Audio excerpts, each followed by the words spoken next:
Thalita, pode mandar aí, pergunte. A gente tem muitas questões aqui. Vereadora, novamente agradeço aqui a sua participação, é importantíssimo. Você está aqui com a gente nessa pauta super importante que seguirá quente, então, mais uma vez, meu obrigada. E eu queria começar, a gente está trazendo aqui como mote do programa o presidente Lula. Tem espaço para conquistar esse voto conservador, e ou o voto evangélico. Então, assim, eu queria começar te perguntando, desde a sua conversa com o presidente em 2024 até agora, o que você vê nos atos do Lula, ou nos atos mais recentes, os passos que ele tem dado são mais em direção a expandir esse voto para uma área menos natural, digamos assim, do PT, uma área não progressista, não automaticamente aliada, alinhada ao PT? Como é que você analisa isso, né? O que falta para o Lula e o que ele caminhou nesse período, se é que ele caminhou, né? Perfeito, Thalita. Eu avalio que processos simultâneos aconteceram, de modo que, sem dúvida, especialmente, e a eleição de 2026, aliás, de 2024, ela foi um processo muito crucial para isso, em que as lideranças religiosas, de modo geral, perceberam que o bolsonarismo que havia se instalado entre nós, ele não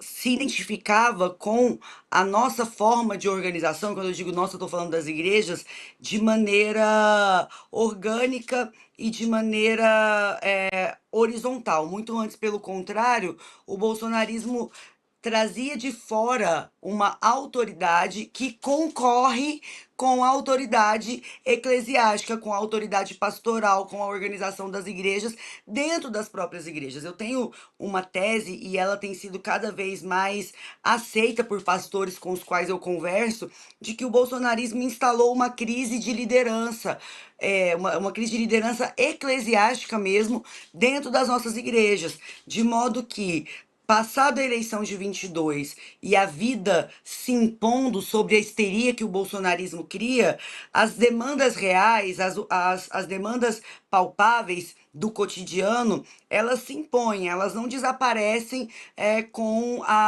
as mentiras que eu estava ouvindo vocês aqui enquanto vocês estavam analisando, elas não desaparecem junto com a mentira da mamadeira de piroca, elas não desaparecem junto com o fantasma do comunismo. As demandas reais, elas existem e elas continuam a existir. E por isso, nas eleições de 2024, muitas lideranças religiosas se organizaram ao redor de candidaturas mais reais, candidaturas mais factíveis, candidaturas de centro-direita e tudo. E a parte mais radicalizada das igrejas, radicalizada pelo bolsonarismo, se voltou contra as suas lideranças, se revoltou contra os seus pastores. Isso foi um choque para eles. Eu tive a oportunidade de dizer isso para alguns pastores que são de liderança mesmo de convenções, convenção da Assembleia de Deus. Falei, olha, nesse caso, parte da igreja está revoltada com o pastor porque o pastor não apoia o candidato do Bolsonaro. Então, eu tô fazendo essa introdução para dizer que a própria forma predatória do bolsonarismo agir, exigindo uma adesão integral, quase que religiosa, porque o bolsonarismo ele usa um método religioso de se manter, isso por si só já foi gerando descrédito entre as lideranças religiosas mais sérias, foi gerando preocupação entre essas lideranças, dizer, uai, nós estamos perdendo aqui o poder de controle, porque quem está controlando de fora é o bolsonarismo. Então, isso também criou um ambiente mais fértil para que o governo acertasse nos seus movimentos. Eu acho que as entregas que foram feitas pelo governo Lula foram entregas que atingiram as famílias brasileiras de maneira positiva e, consequentemente, as famílias evangélicas. Então, pleno emprego, as políticas sociais, e eu quero citar aqui especialmente o pé de meia e agora a isenção, e isso é muito importante, a isenção do imposto de renda para quem ganha abaixo de 5.000 reais, atinge a gente em cheio, porque nós somos uma maioria de periféricos, de mulheres que ganham abaixo de 5.000 reais, então é concreto. Politicamente, a indicação do ministro Jorge Messias foi um golaço, um golaço.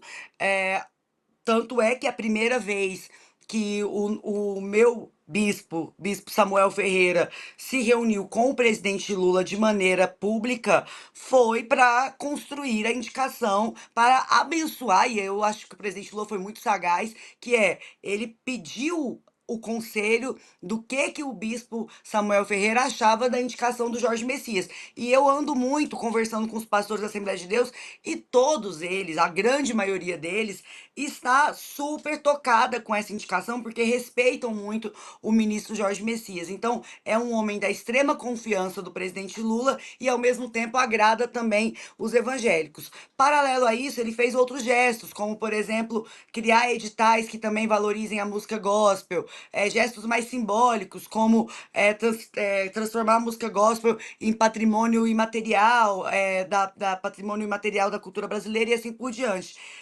É suficiente? Essa é uma outra pergunta que a gente precisa fazer. Eu acho que é insuficiente. Eu acho que tem acenos que precisam avançar. Mas os que ocorreram até agora, sem dúvida, nos colocaram em uma posição que nós não estávamos em 22. A posição hoje é muito menos beligerante do que a posição de 2022. Então, os avanços são, sim, inegáveis, não são suficientes, mas aconteceram.